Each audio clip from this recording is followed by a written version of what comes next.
Keto is amazing. It's just not sustainable. So a lot of people, if they really did the flow protocol and they really did fast that aggressively for two months at least, that's such a massive improvement that all of a sudden they heal their insulin resistance and they can tolerate carbs now. Protein's so important in muscle. Should I like not intermittent fast? Like it's getting that crazy that people are starting to question this. And I'm like, no, you still need to fast, but you got to prioritize muscle too. If you introduce carbs and weight loss just completely stalls, okay, let's get back off of it. Go another month or two and then retest. So like we're playing with your body. That's all we're doing. We want to protect your muscle mass like it's the most sacred thing in your body. And the more that you protect your muscle mass now, the happier you're going to be in the future. If you can achieve lasting weight loss without the medication, don't use the medication. That's the bottom line. If you can do it without the med, don't do it. But 85% of the world can't do that. That's what the data tells us. So to me, it's like a significantly lesser of two evils. And so I guess weaning off of it's going to be interesting, right? For hunger reasons, right? Yeah, the majority, again, people that don't do this protocol, the majority of them, all the amazingness they felt was artificial, right? It was short term. And that's with any drug, right? You have pain, you take a pain medication, pain goes away, you stop taking the pain med, pain comes back, right? What did you do? What did you do to fix the underlying cause of why the pain is there to begin with? And that's what the protocol does. The protocol is going to make it so that we address the disease that's underneath. And that's an arbitrary word. We can go on about that, but there's something in there causing some weight maintenance resistance. And that's what the lifestyle choices of the flow protocol fixes. Now, my end goal for everybody, and I'm really excited about this, is a weight maintenance group. If somebody just got into a plateau, it's easy to get out. If someone's been eating that low for that many years, it could be a process. And generally with most resets, people feel better right away. But in extreme cases because what a plateau is metabolic downregulation, right? Your metabolism has slowed down in response to a caloric, whether it's from undereating or too much exercise or both. So if it's been like that for 5 years, your body's gotten really good at running on battery saving mode. So trying to come out of battery saving mode that's what I call it, right? Battery saving mode, like a laptop where you're running off half the juice. How does a laptop perform on battery saving mode? It doesn't perform great, right? It's slow. It can't think as clearly. It can't run as many programs. That's what it's been like. And I've had people come to me where they've been like that for 5 years, and not a single person has ever told them. I do want you to count your calories just for the reset. I know counting calories sucks. As soon as we're through the reset, yeah. If you guess your way through a reset, it makes things trickier for me to assess, and you might gain weight. So the goal, usually what happens during a reset is as you're eating more, you're not changing weight, but then you start feeling better because your body's coming out of battery saving mode, right? So just work with us week by week, and then we'll get you out of it. Probably in your case, since you said several years, this might be a 3 to 5 week reset. We just have to see. Okay. And then do I start fasting already? Yep. Yeah. So the next thing we're going to get into is fasting. Basically, the entire program for a person in a reset, everything's the same except one thing, the fasting. So we're about to get into the 3 stages of fasting. So you're okay to do intermittent, but you are not to do stage 2 or 3 until you graduate through the reset. Okay. As much as you might get excited and want to do that, that will prevent because if you think about it, there's a lot of crossover between calorie restriction and fasting. There's differences, but there's a lot of crossover. And so we have to understand that we can't get the benefit of fasting until we get our metabolism back up to where it should be. The question I had for you too, Dr. Jones, because I used to be anorexic, so the fasting wasn't so hard. But getting in, I did my little basal metabolic, whatever, and it said that I should do 1,600 calories a day. And I just find eating all the whole foods, won't that be hard to get that 1,600 in? No, when you're on powerful appetite suppressing drugs, yeah, for sure. And that's another reason why I don't like people going as high on the medication as other people would tell them to go. Because that's why so many people are under eating, because they can't even eat because the tirzepatide is so powerful. On the medication, it could be harder, which is why we tried to not go so high to begin with. You do need to exercise some mind over the body here and consume enough calories, consume enough nutrition. So if you really are struggling to eat enough, that's when you can start getting into some more denser foods. Like a superfood shake, you can easily blend 1,000 calories, a whole avocado, a protein powder. Like you can do a lot with that. Oh, okay. There we Yeah, go. absolutely. Yeah, for sure. And I have patients, I have some patients that do that just because they can't get enough food. The goal is whole food as much as possible, but protein intake in particular, we're going to talk about protein here in a little bit, but it's so important that I'd rather you supplement with protein than not get enough. And the links that you have in there that shows you where we can buy on Amazon that product that has a ton of protein, that'll be so good for us. Yeah. Yeah. Like always whole food is the goal, but supplement protein when necessary because you cannot undereat. Like protein is so important. Back to the stages of fasting. Intermittent is stage one. Like we all know intermittent, right? That's your daily first calories in, last calories in. That's an 8-hour window. So like 10 to 6, for example. Once you get through that stage, you're at the point now where you just keep once per week, not more than once per week, get it in. I talk about it being consistent days of the week because that's just easier to plan your life around that. But technically speaking, if it varies, I think that's even better. I just don't make that a thing because that can get complicated. If it varies week per week, that's fine. Just don't do more than a 48 per week. And really, the most important thing is you're already there. And Rosanna, you're going to be there in several weeks. Once you start progressing yourself through the stages of fasting, you just progress yourself at your own rate. Some people go there really quickly, some people take longer. In your case, since you're going to do a full-blown reset, when you come out of the reset, your metabolism is going to be revving, you're going to be feeling really good, your hunger should be higher, and so getting into a 48 might not be super fast, but then you start your tirzepatide right then and there, and get into it as fast as you can. I'm not gonna lie, it took me 3 tries to get to the 48 hours, just so you know. Yeah, for sure. It takes time. And that's still pretty good. That's still pretty fast. So that's great. So Oh, fasting is water, right? Water or black coffee and things like that. I talk about it in the guide, but basically anything that's calorie free is fine. So coffee, Yeah. tea, water. I do want you to take your vitamins, and so you are going to have some calories from the fish oil, right? 10 calories per gram. But we're trying to get as close to zero as possible. So with the food, we keep it super simple, guys. We just want to reduce our consumption of processed foods. That is the most important rule for food, is reducing your consumption of processed foods, meaning replace it with whole unprocessed. So I really should call this the anti-processed food diet. You see me talk about Paleo Mediterranean because those are great representations of healthy, unprocessed diets. But there's probably a ton of foreign food that is totally acceptable in my books, as long as you're making that from unprocessed foods, right? So it's hard for me to list them all. But the only modification to the anti-processed diet is going, as much as you can for the first couple of months to really jumpstart the resensitization to insulin. What I was going to ask you, so it's okay to try to do the keto diet, and then you said for the first 3 months? Yeah, 2 to 3 months, you're losing. You're not at your goal, but you're losing. You're doing really good. That's like a litmus test for us when we get there is, okay, I'm 25% of my goal. I'm 50% of my goal. I'm feeling really good. Let me add some carbs. And it's always interesting. It's like, why would I add it if I'm doing so good? Because we want to test where you're at. Long-term sustainability depends on being able to eat carbs because we know keto is freaking not sustainable. If that was the solution, we saw what happened. Everybody did it for a while and they all gained their weight back. Keto is amazing. It's just not sustainable. So a lot of people, if they really did the FLOA protocol and they really did fast that aggressively for two months at least, that's such a massive improvement that all of a sudden they heal their insulin resistance and they can tolerate carbs now. If you introduce carbs and weight loss just completely stalls, okay, let's get back off of it. Go another month or two and then retest.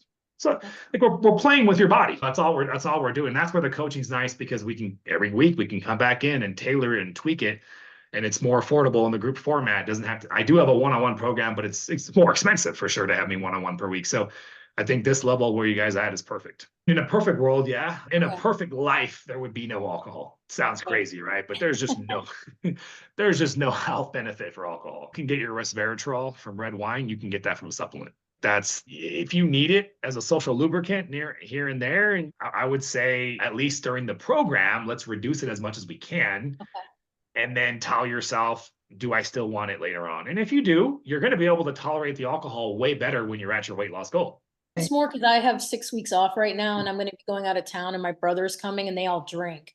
So I was trying to think if I could just have maybe 2 nights where I had a little bit of some cleaner alcohol when I was out with them. But then part of me doesn't even want to risk it.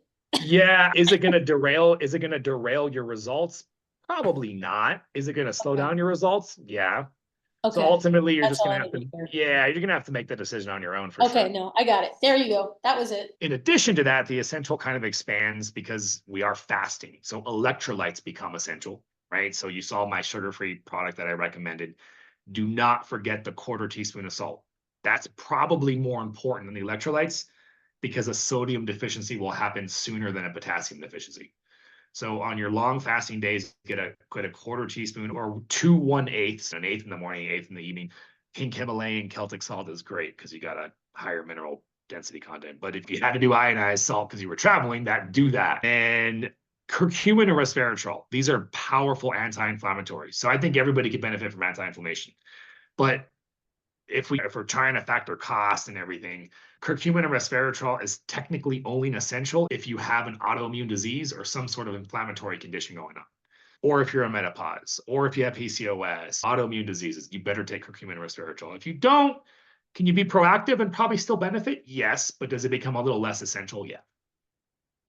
And then you see all those other categories that I have there that are totally situational. Gut healing, liver cleansing. I have the anti-aging protocol from Dr. Sinclair with the NMN. So a lot of niche sugar cravings. If you're struggling with that, I have a protocol there.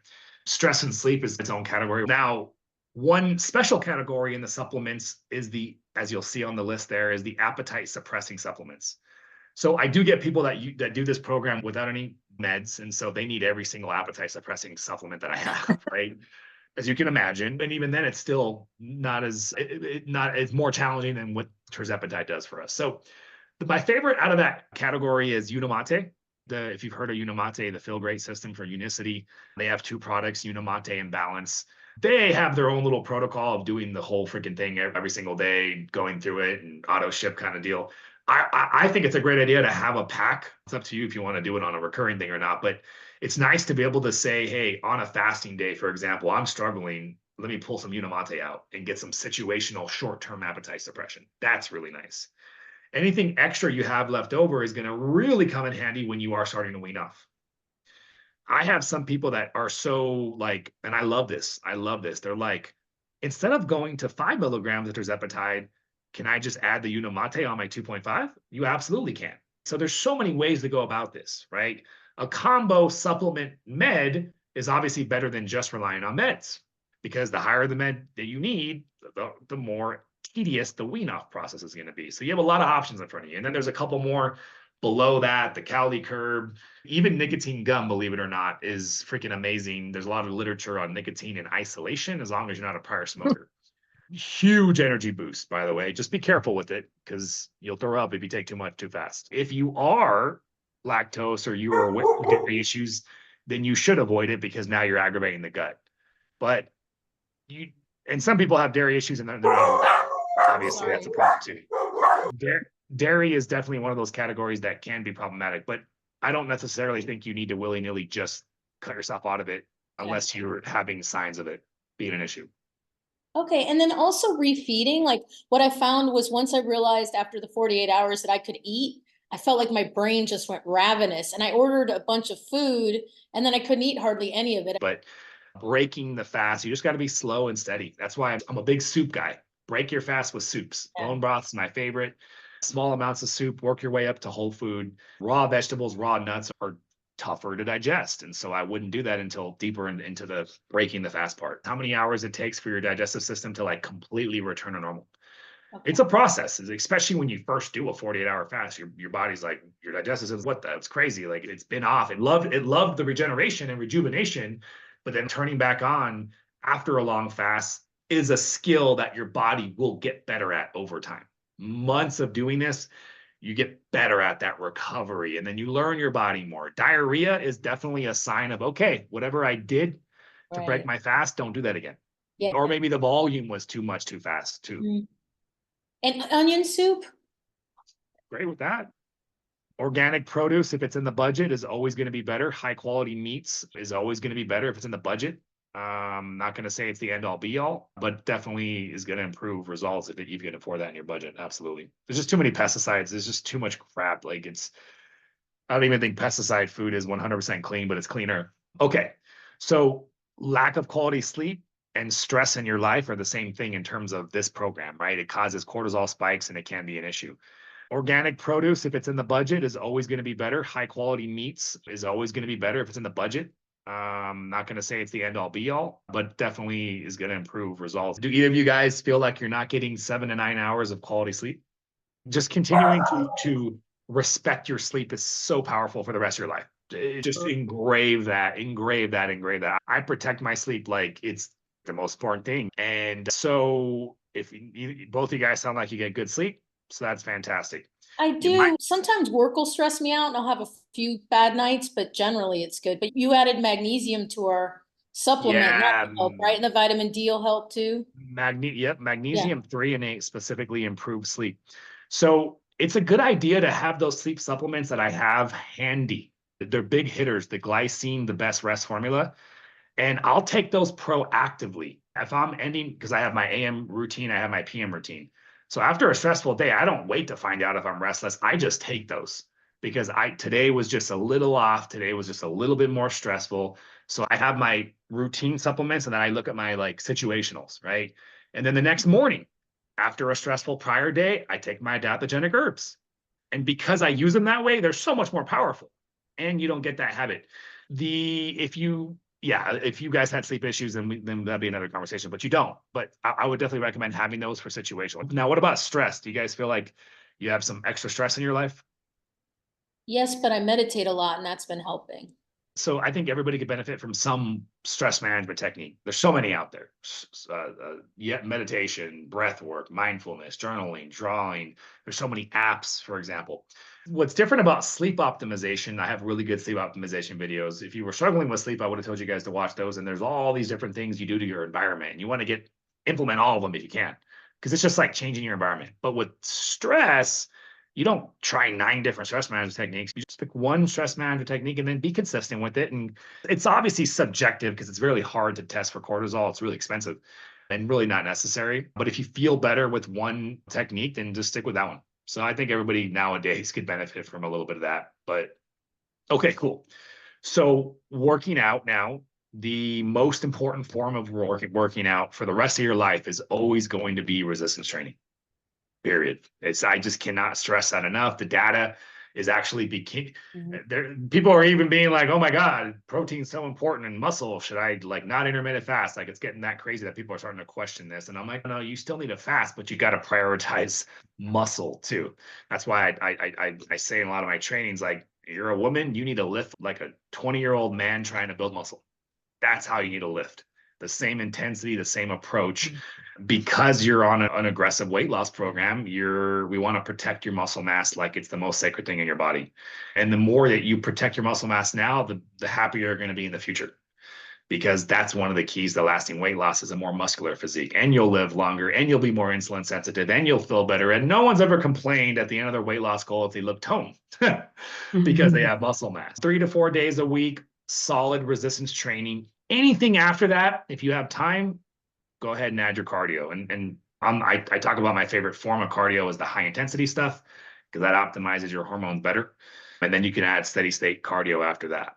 Choosing a weight that dictates what repetition range you're going to hit muscular failure at. So ideally, you're lifting heavy enough with good enough form so you don't hurt your joints to where you hit muscular failure between 8 to 10 reps, 8 to 12 reps. That's the range, which is very different than a lot of people train at. They're thinking, oh, I can do 15, 20. And look, when you first start lifting, that's fine. But very quickly, you're going to stall and not get the kind of stimulus to your muscles, that 8 to 12 rep range, as long as you're pushing it to failure. It doesn't matter what rep range you do. If you're not going to failure, then you're not going to get results. Now, first time doing it, you don't have to worry about that because you'll be too sore. But after a couple of weeks, you get your feet wet, you're doing it, then you start taking these sets to muscular failure.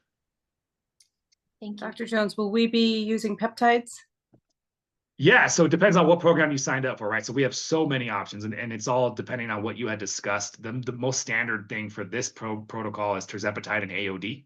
Choosing a weight that dictates what repetition range you're going to hit muscular failure at. So ideally, you're lifting heavy enough with good enough form so you don't hurt your joints to where you hit muscular failure between 8 to 10 reps, 8 to 12 reps. That's the range, which is very different than a lot of people train at. They're thinking, oh, I can do 15, 20. And look, when you first start lifting, that's fine. But very quickly, you're going to stall and not get the kind of stimulus to your muscles, that 8 to 12 rep range, as long as you're pushing it to failure. It doesn't matter what rep range you do. If you're not going to failure, then you're not going to get results. Now, first time doing it, you don't have to worry about that because you'll be too sore. But after a couple of weeks, you get your feet wet, you're doing it, then you start taking these sets to muscular failure. Thank you. Dr. Jones, will we be using peptides? Yeah, so it depends on what program you signed up for, right? So we have so many options, and it's all depending on what you had discussed. The most standard thing for this protocol is tirzepatide and AOD. I think that's All what the, I was told. yeah. Now you guys are lucky because the FDA just banned AOD, and it's been banned now for a couple of weeks. But my compounding pharmacy is still writing it out a little bit. But yeah, AOD's, it's crazy. It's crazy that AOD is going to be gone. Why is it? So Why do sad. they want it anymore? It's the same reason everything the FDA does is not, they say that if you read their website, they're concerned about adverse events. Yet show me a single person who's gotten an adverse event, but you can't find one. And yet they'll say they're concerned about that. Yet all the drugs are okay.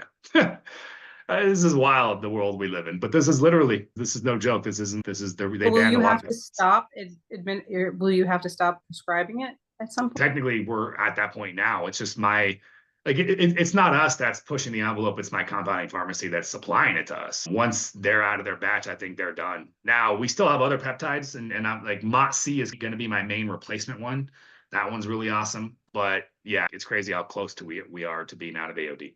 Am I intermittent fasting this week and then waiting for my meds, and then Monday I start, or maybe not Monday because it's a holiday, but Tuesday, Wednesday fast or something like? You're in the reset. So Oh. you could intermittent fast during the reset if you want, but the most important thing is hitting your calorie goals.